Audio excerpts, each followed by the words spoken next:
Hey, this is Cam with Blacktail Studio, and this week we are finally going to mix some color, make some dovetails the cheating way, and add a really nice high gloss finish to this black, walnut, and blue resin table. Stay tuned.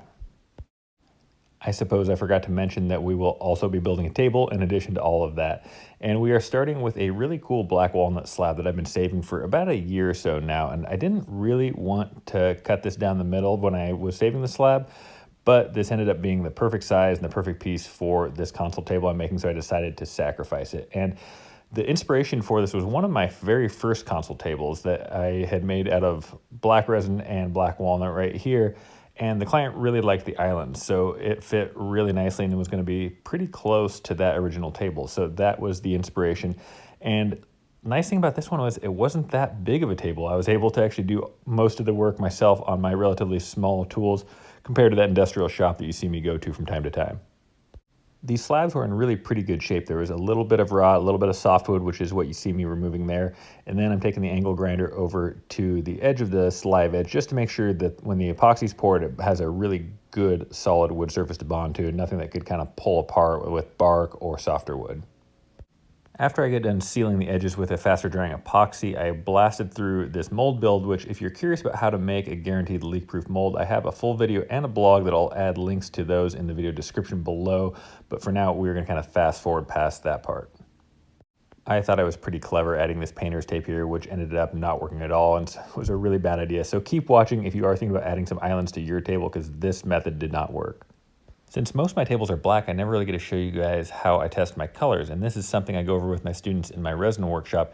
And this is just water in a clear plastic cup. And the liquid glass epoxy we're using cures just as clear as water. So this is why water makes the perfect medium for testing out our colors. And all I did was I added some blue pigment, and then I added a bunch of pearl white pigment. And the pearl white is so cool to add to almost any color because it doesn't overwhelm it. It just adds a ton of metallics and contrast and iridescence.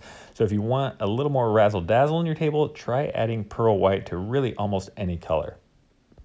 Speaking of the liquid glass epoxy, this is the resin we will be using in this table. And after using this resin for the last 6 months or so, as of last month, I am officially a brand ambassador for them, which means I'm sponsored, which means technically I am no longer an unbiased user of their product. So just want to be as upfront with you guys about the fact that I am now in collaboration with Liquid Glass, and I do appreciate you guys showing them the same support that they show me. And a lot of people ask, what's wrong with this other brand? Why don't you use this brand? What's wrong with this one?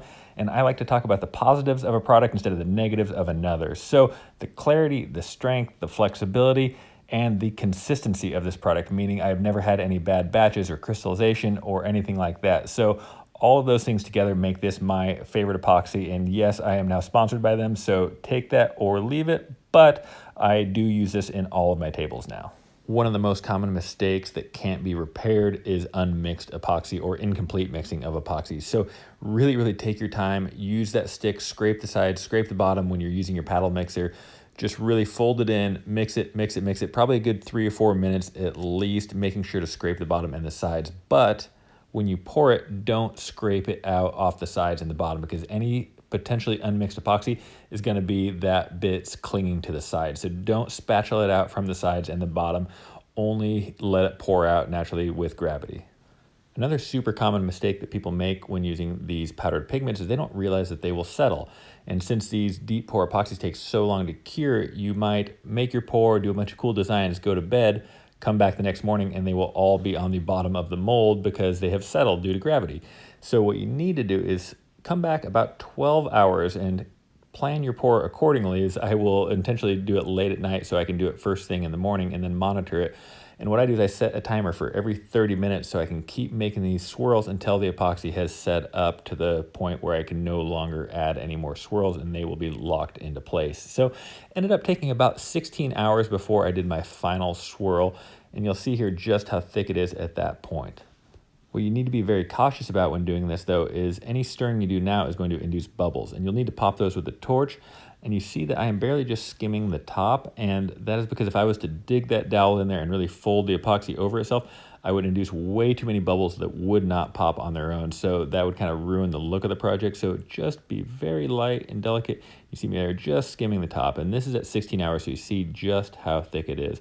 And this is really the point where any stirring that I do is going to induce bubbles that will not pop. So just be very, very cautious of that. This was a pretty small epoxy pour. I think it was only about 4 liters, which is probably the smallest one I've had in a year. So I wasn't really worried about this epoxy overheating. If you have a big pour, you do need to be cautious that you can overheat these tables.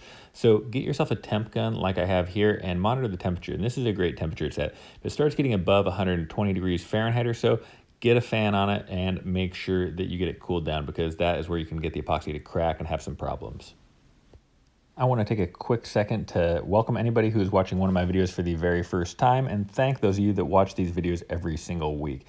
And those of you that watch every week, you already know this, but if you're new to my page, you should know that I am super good at responding to comments. So if I'm not clear on anything, if you want a little more information, if you want to know what a certain tool is, or if you just want to say, hey, leave a question or a comment below. I will read it. I will respond. The only thing that I ask is that if you get something from this video, if you enjoyed watching, if you learned something, just hit that little subscribe button up in the corner, that little bell. And that's what's going to enable me to keep creating more content just like this.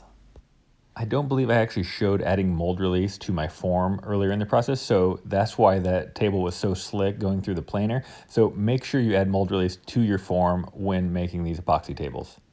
I have a pretty nice jointer, but I find myself still using this table saw jointer jig quite a bit actually, because if there's a ton of material that needs to be removed, this is just so much faster than using my jointer. So Google table saw jointer jig and you'll see just how easy it is and how quick you can make one in about a half hour. I'm sorry I didn't have the full video because my iPhone image stabilization freaked out when I turned my table saw on, but it works great for small edges. You can't do a wide board like this, but for just jointing one straight small edge, it works really, really well.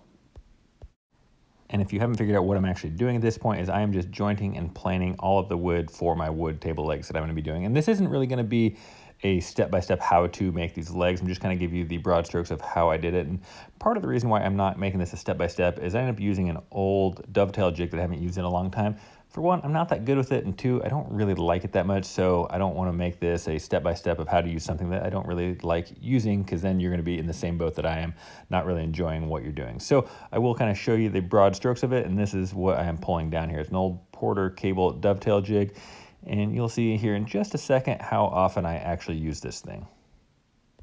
What I really need to do is just dedicate the time and teach myself how to hand cut dovetails properly, because I really feel like any real woodworker needs to be able to hand cut dovetails, and I can't. I have to use a jig like this, and it took me a long time. I bet a real woodworker could have hand cut these in probably the same amount of time that I spent using this stupid jig. But for now, I am not good enough, and this is what I am left with. I always love learning new things about you guys, because I bet I'm not alone in having a skill that is long past overdue learning. So let me know, what is a skill that you wish you would have learned by now, or maybe something you want to learn in the next year or so. And it doesn't have to be woodworking. It definitely can be, but maybe you wish you would have learned to play the guitar or the piano or taken a writing class. So let me know in the comments below, what is something that you think you should have learned by now, and let's see who can surprise me. Maybe not with the weirdest thing, but maybe something I wouldn't have expected one of my viewers would be interested in. I'm using a Forstner bit here to cut the mounting holes for my bolts that are going to go through this, and all wood moves. This table is so small, it's not going to have a ton of wood movement, so all I did was cut a slightly oversized hole, and that's going to allow enough wood movement for these 1/4 inch bolts and that 3/8 inch hole. The finishing process is always the most fun, and I am using an Osmo 3043 here, and I'm finishing it a little bit different than I do my tabletops. I was just wiping it on, wiping it off, and I did about 3 total coats on the legs in the end. After it came off that industrial planer, I had to go back and do a few really small touch-ups, but they look big right now with the fast drying epoxy and the same blue pigment mixed with the pearl white powder. And I'll show you in just a second. We're going to sand those and scrape them off so they look bigger than they are now, but in the end, they're going to be really, really small.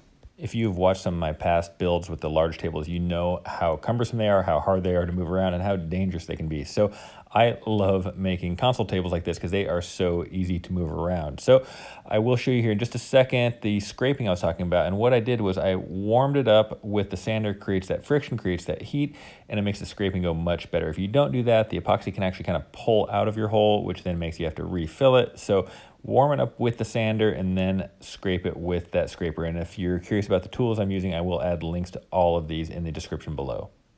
If you are just hand sanding your edges, it is time to step up to an 1/8 inch round over bit, and it gives just a much more professional, more consistent look. And you'll still need to go back and hand sand them after using the router, but it will just give you just a much more finished look. And you can see I'm using my Velcro sanding glove that I made from a few videos back, and then inspecting with my new toy, that light stick there. These legs are about as easy as it gets when it comes to mounting, but if you have a large table and you aren't sure how to attach your table legs or your table base to account for seasonal wood expansion and contraction, definitely check out the blog or video in the video description below, because the last thing you want is your table cracking or splitting on you just because you attach your legs improperly. So I have a step-by-step guide, definitely worth checking out if you have any questions on that. These inserts that I'm using, they actually come from Canada, so they're a little bit harder to source. So I will provide a good Amazon alternative. Just make sure you get steel ones, not the zinc ones. These are a zinc coated steel, and those are okay, but you do not want to get the brass ones or the regular zinc ones. Make sure you get a good steel one. Some weeks I really struggle trying to find content to put out for a video, but the next several weeks I have everything completely lined up. And one of the videos I'm going to be doing is a step-by-step finishing guide for this table here. And it was pretty involved to get such a high gloss, such a high sheen from a wipe-on finish like this, because it's not like a urethane or a lacquer or an epoxy finish. It's really just a wipe-on, wipe-off. So when you get done, it really looks more like a polished stone than like a polyurethane finish. So I will have a step-by-step guide on this finishing process coming up in a few weeks, in addition to a satin finish that is completely bomb-proof that you could use with kids and a dining table. So lots of cool videos coming up. Stay tuned for all of those. I'm really just going to give kind of the highlight glamour shots of this finishing process for this one, since I will have the full step-by-step process for getting this high gloss finish. And really it's about sealing it up, getting a good build on it, sanding it, coming back, adding another coat, and continuing this process until you get that really, really high gloss finish.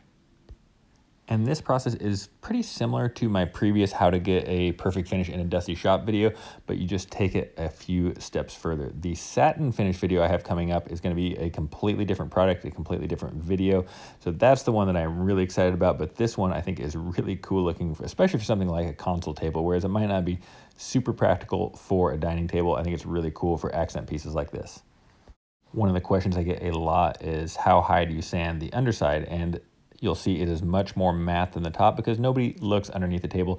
Most of my clients aren't willing to pay to have the underside finished just as nice as the top because nobody looks on the underside of a table. So I sand 150, do 2 coats of the same finish, and call it good.